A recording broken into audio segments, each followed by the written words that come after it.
So we have just witnessed by so much, and by so far a margin, the best game any rookie has played this season. I get it, Aaliyah Edwards was brilliant last night. I would take Aaliyah Edwards' game last night over... I would take that, honestly, over Caitlin Clark's game against the Sparks. Considering Caitlin Clark had 22 points, she had ended with 30, but she had 22 up until garbage time. And then a lot of that was just free throws and, like, the game was over and stuff like that. But Caitlin Clark has had maybe the best game, like, one of the best individual games that I've watched this season. Outside of, like, what AJ Wilson does every day, but one of the best as far as just how fun it was to watch. Without question, unbelievable. But anyway, before we get on, if you guys are new to the channel, subscribe. We are trying to hit 6,500 subscribers as soon as possible. If we could manage to hit that, that would be insane. So anyway, now let's get on to the video. So Caitlin Clark today had 30 points, 8 rebounds, 6 assists, 4 steals, and went 7 of 13 from 3. And I know some of you guys in the comment section will be like, 8 turnovers. Did you watch the game? Yes, she turned the ball over a lot. Yes, she is a high usage player who gets doubled. She's going to turn the ball over a lot. Like, it is what it is. A 5 turnover game is going to be... She's going to average between 5 and 6 turnovers a game this year. I think any player getting double like her would. As far as turnovers are concerned, the offensive fouls, she probably should have been called on one early for a push. The 2 offensive fouls, I kind of be iffy. The one where it was a push off in the second half, literally, like, she got hit in the hand beforehand and then got a touch foul, like, but it was like, game was refereed fine. And then one of the turnovers was actually late in the game. It was genuinely, this was like the weirdest possession I've ever seen a basketball team. So Caitlin Clark dribbles the ball to like the right wing, and then Kelsey Mitchell, she's looking for a handoff for Kelsey Mitchell, and Kelsey Mitchell's just staring at her. Like, there's about 10 seconds to go to shot clock. She's just like, Clark is waiting for the handoff. Mitchell's staring. So Clark turns back middle, drives in. They collapse all 5 players. And all 4 other players in the Fever are standing there, hands by their side. Caitlin Clark's dribbling the ball with 4 people around her, looking to give the ball, and then eventually falls and just throws the ball away. And I'm like, if all they had to do was one person needed to cut, or Kelsey Mitchell needed to come for a handoff or something, but it's like, oh, that was an awful possession. But at the same time, it was a really, really good game for the Fever. It really was. But at the same time, this was the Caitlin Clark game. There's no ifs, ands, or buts about it. I literally saw a tweet, and this is in the middle of Caitlin Clark's run, that said, Caitlin Clark hitting threes doesn't help this team. I think she's the 4th or 5th best player on this team. I think Aaliyah Boston, Nalissa Smith, what was it? Aaliyah Boston, Nalissa Smith, Erica Wheeler's better, and Kelsey Mitchell. And I'm like, Erica Wheeler. She just runs around, really. She's Grand Theft Alvarado. He just runs around fouling people and sometimes plays defense. But I think it's time to just accept Aaliyah Boston from last year is not Aaliyah Boston from this year. I think maybe as the season goes on, but like Aaliyah Boston was terrible today. I know she had to miss the 2 free throws at the end, but like, she shouldn't have even got the 2 free throws. When she caught the ball before she got fouled, she traveled. And then she also, even though there was a bit of contact, she missed that layup so far short that even if there's no contact, she was never hitting that shot.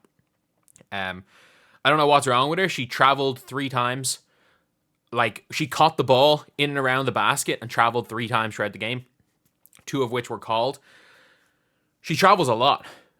Like, when she catches the ball, like, not with her back to the basket. Like, if she gets the ball in a roll or anything, she travels more often than she doesn't. I don't really know. Maybe she's not a pick and roll big man.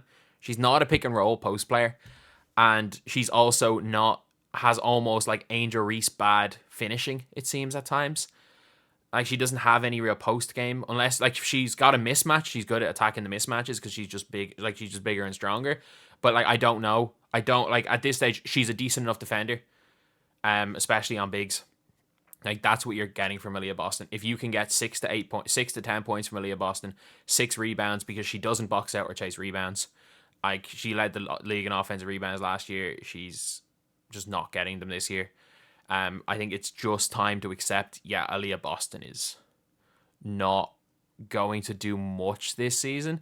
Nalissa Smith's been pretty good. Kelsey Mitchell's the funniest player I have ever watched play basketball.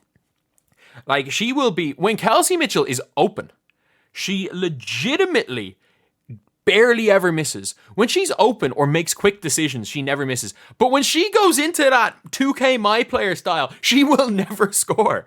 I don't think I've seen Kelsey Mitchell score when she goes into that crossover, pull-up mid-range shot.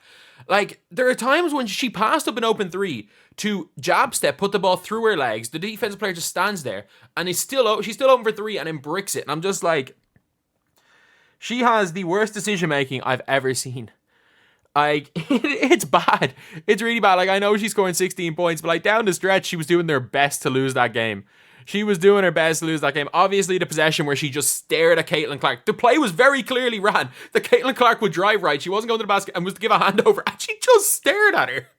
Like, but there was legitimately like a second where Caitlin Clark's dribbling on the spot, waiting for the handoff, and Mitchell's just staring at her. And then Mitchell gets the ball in the wing, and just no one anywhere near her, just dribbles the ball off her own foot.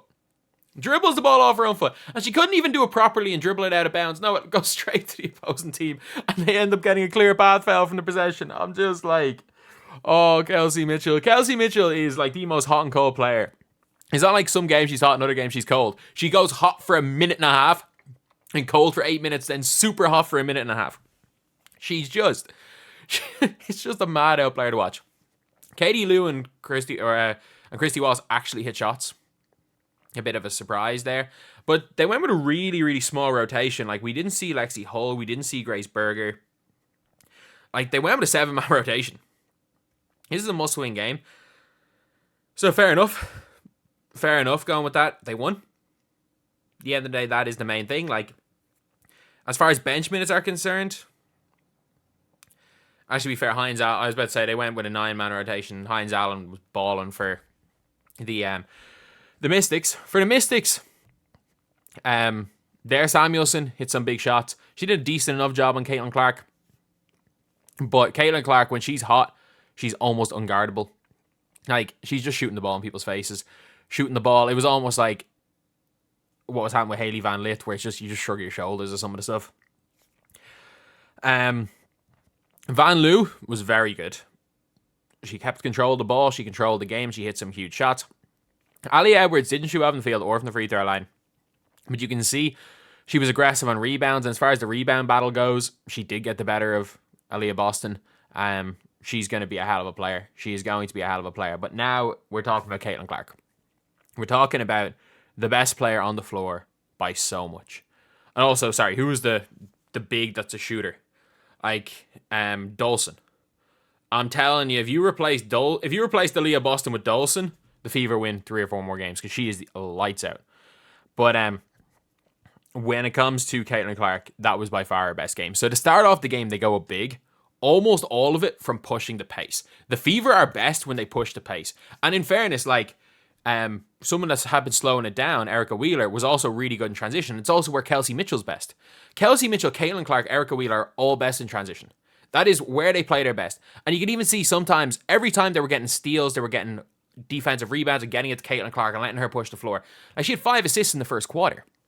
Like, I think one of them was rescinded, but like, she had 5 assists, would have had another, or I won't say, so let's say 4, would have had another one if Aaliyah Boston didn't travel and blow. She traveled one open layup and then another layup. She just missed it. Like, Aaliyah Boston missed 3 or 4, like, just bunnies. But it doesn't really matter. At the end of the day, the only people that really would necessarily judge a player's performance by the assist number rather than the passes they made and the turnovers number rather than talk about the whole thing of the game where people didn't watch the game. The amount of hockey assists Caitlin Clark got in that game was crazy. I would guess 4 or 5 hockey assists there. I think a lot of the assists came from other players, came from the gravity from Caitlin Clark. And there was even a play in the fourth quarter where Caitlin Clark, basically it's a new play that they are starting to run, where Caitlin Clark goes and screens for Aaliyah Boston. Aaliyah Boston comes in and looks for it in the post, and then Caitlin Clark comes off a pin down screen into the middle. After she set the screen, one of the plays, she came off the pin down screen, and got caught.